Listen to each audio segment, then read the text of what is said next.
menyangka jika akhirnya semua ini terkabulkan.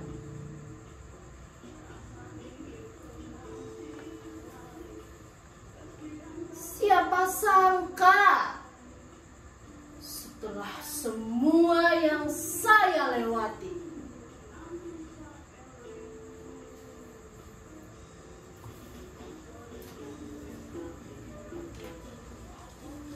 saya sering mendengar orang mengatakan,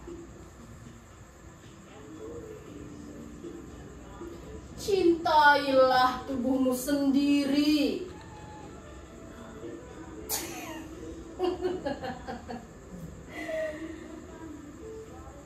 Emangnya apa yang bisa saya lakukan dengan kata-kata itu?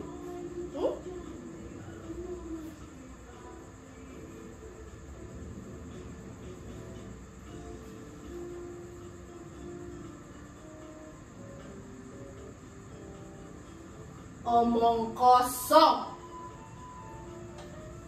Betapa dahulu saya sangat membenci tubuh ini.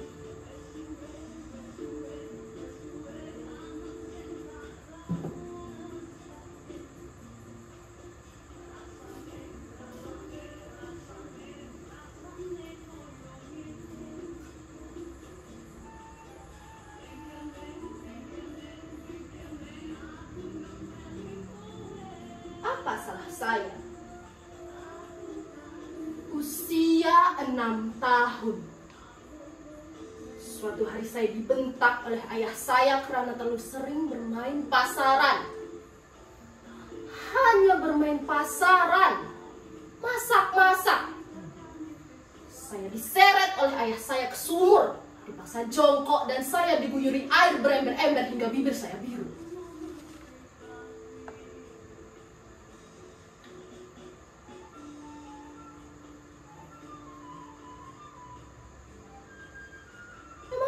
Salah saya.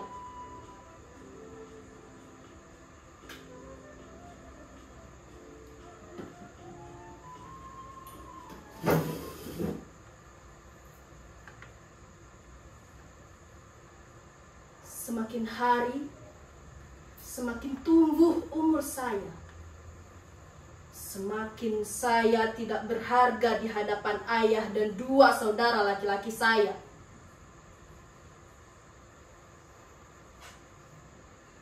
Sering memperlakukan saya dengan kasar. Bahkan ketika ibu tidak di rumah, wajah saya pernah diludahi oleh kakak saya sendiri.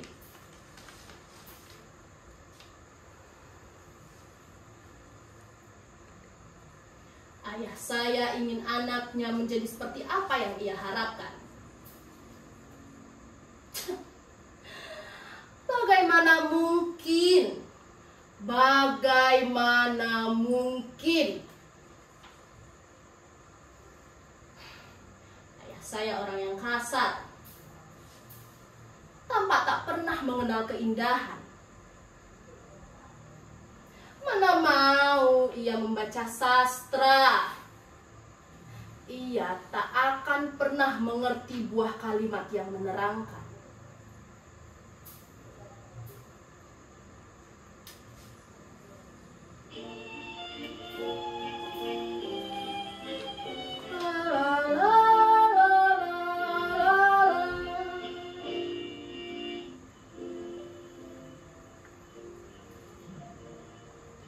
Anakmu bukanlah milikmu. Bisa saja ia mirip denganmu, tapi jangan pernah meminta mereka untuk jadi sepertimu. Engkaulah busur, dan anak-anakmu lah anak panah yang meluncur.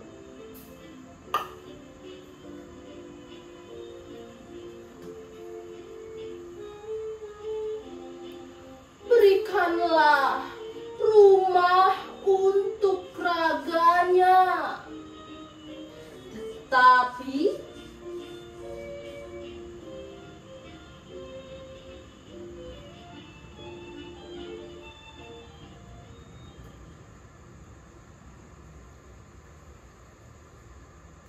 saya tidak mengerti dengan kalimat ini. Berikanlah rumah untuk raganya.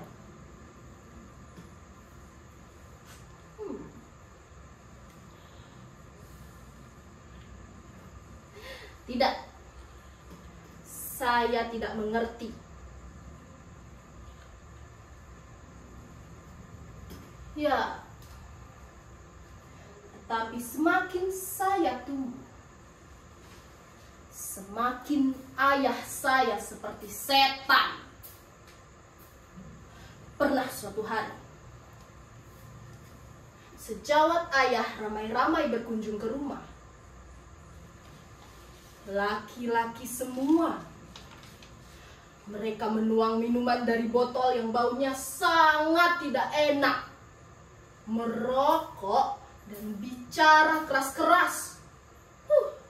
Saat itulah saya sama sekali tidak diperbolehkan keluar dari kamar. Kalau sampai saya keluar, ayah mengancam akan menggantung saya. Jadilah selama berjam-jam sampai tamu pulang dan ayah pergi, saya menangis di pelukan ibu. Ya, itu pun ditambah dengan 2 kakak laki-laki saya yang dengan sengaja membuka pintu, hanya untuk mengatakan hal-hal yang menyakitkan.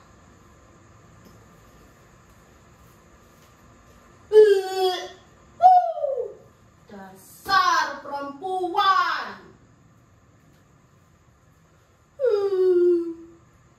Cengeng. Genit. Jijik.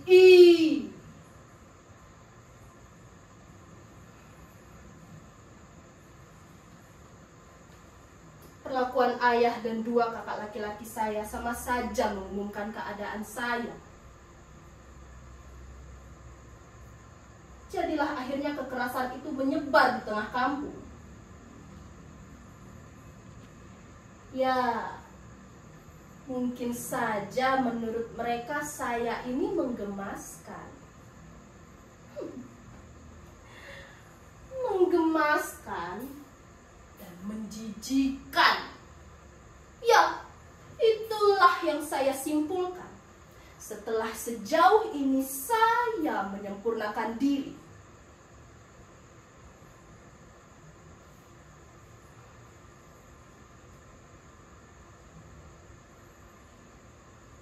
Suatu hari, saya pergi keluar untuk bermain. Tetapi tak satu pun dari anak-anak itu saya temui.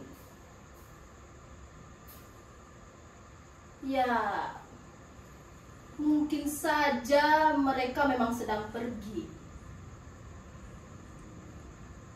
Atau disembunyikan oleh orang tua mereka, supaya tidak tertular dengan penyakit saya.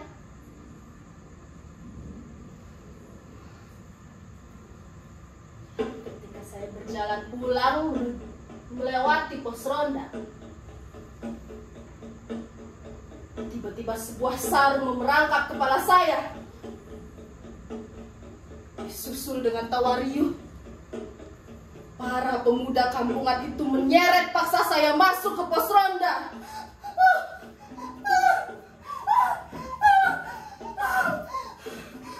Mereka memegangi kaki dan tangan saya. Apa yang bisa saya lakukan coba? Saya menjerit, "Ibu! Ibu!"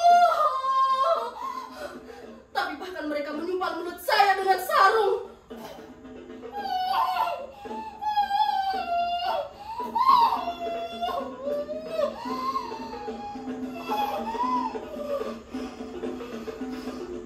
Entah siapa yang menjejakkan tungkainya di selangkangan saya. Dia mengocok-ngocok selangkangan saya.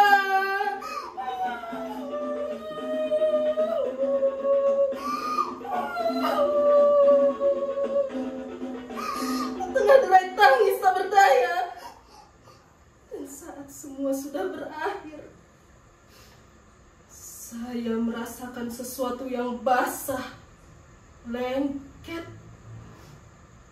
keluar dari kemaluan saya.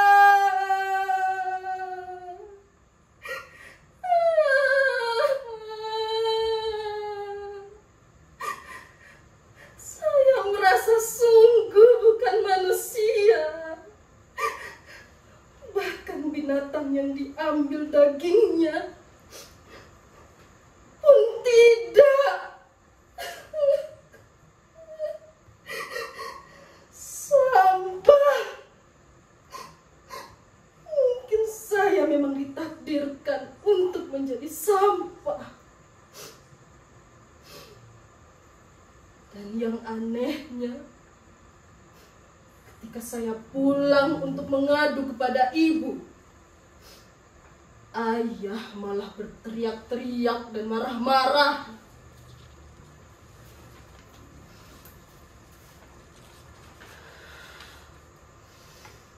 Apa juga aku bilang, anak cacat ini jangan diumbar keluar rumah.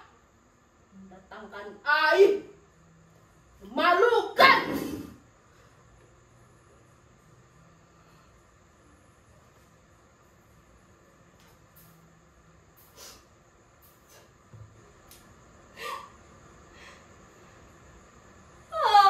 Apa salah saya?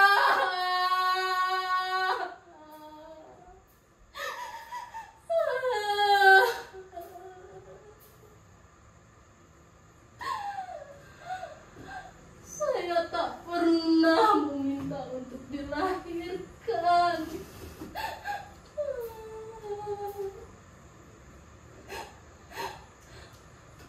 Apalagi menjadi seperti ini.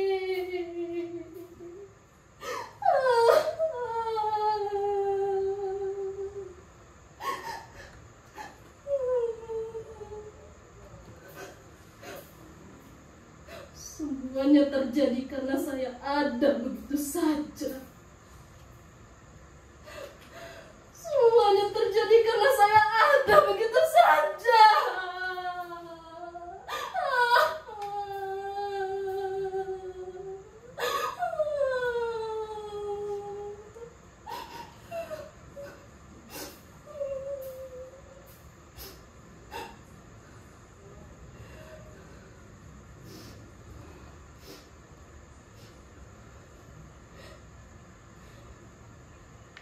Suatu hari ledakan itu terjadi.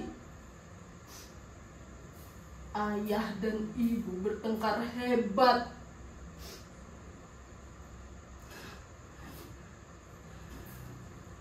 Dan entah apa salah saya.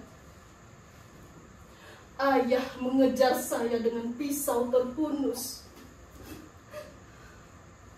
Ibu berteriak-teriak menyuruh saya untuk lari. Saya lari.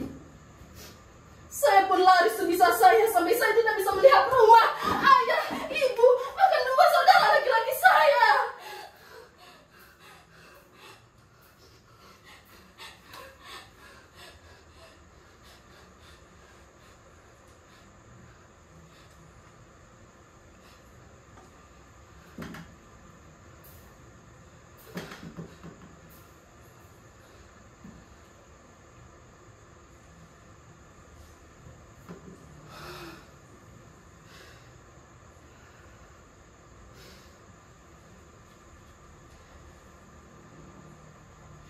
Pada saat yang tepat, saya ditemukan oleh seseorang yang tidak lain adalah orang seperti saya. Ialah ibu kedua saya yang memberikan saya pendidikan. Ia yang mengenalkan saya kepada hukum. Dan ia yang memberitahu saya, seorang presiden dari negara yang ternama masih menggunakan orang-orang seperti saya dalam tugas ketentaraan. Meskipun masih menjadi bahan pertentangan.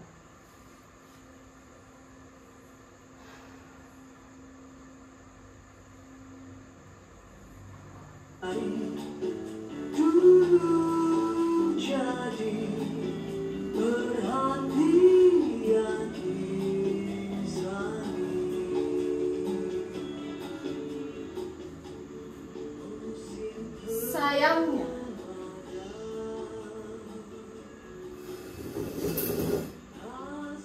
atau mungkin bukan sayangnya,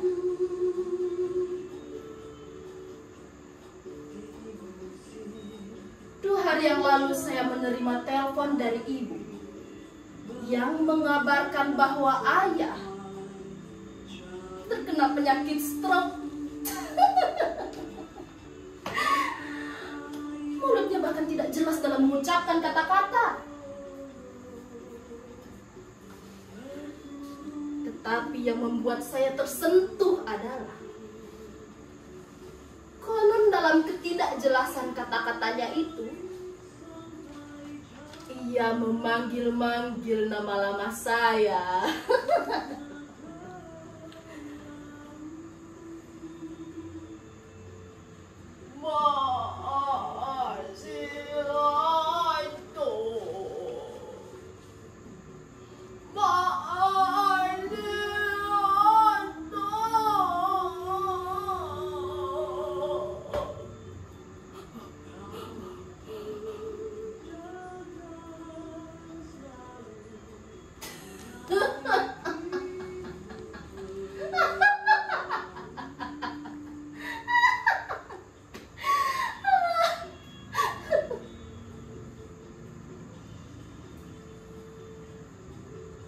Marsianto sudah mati. Yang ada sekarang adalah Marsivenia. Marsivenia. Marsivenia.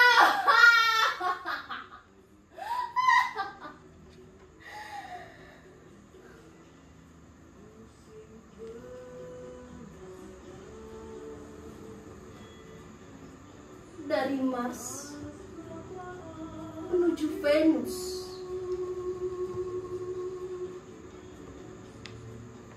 Marsianto sudah mati, Pak. Yang ada sekarang adalah Marsivenia. Jangan mendorong saya lagi untuk membenci tubuh saya sendiri. Saya sudah berdamai dengan kehidupan yang sesungguhnya memaui saya.